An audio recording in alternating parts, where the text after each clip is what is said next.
Dear Contest Chair, fellow judges, and our opponents. I'd like to just take you through what I think education and why education is fundamental to the young at heart people. We're born, we start learning. The first 2 years of our lives are critical. We learn so much. We don't stop learning. Who thinks here that we stop learning? We never do. You go through two types of education. You go through the formal education. You also go through the informal education. Formal education, schooling, university, higher education. Informal. Values like JCI promote and exhibit. Values of equality, values of being better, being more informed, being more knowledgeable. And how does that actually start at the grassroots level? So being young at heart, you're more prone, more able. Can I just continue, please? More able to develop yourselves. So education doesn't stop. So we learn, and it fundamentally starts at the grassroots level. This brings nicely into healthcare. Why does healthcare need the support of the young at heart?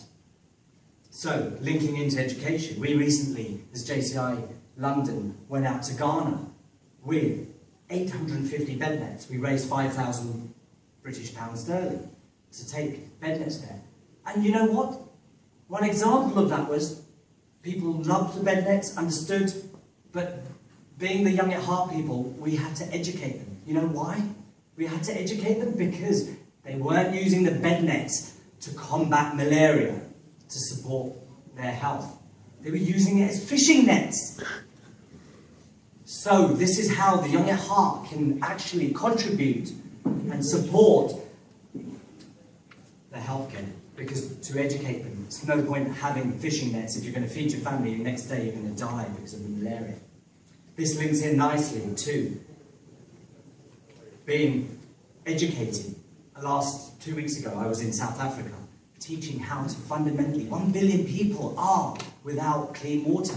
We were looking at drilling in north of Cape Town where you would think they would have spare water and clean water, but they don't. So we were drilling just to educate the young people to say, look, we need to find this.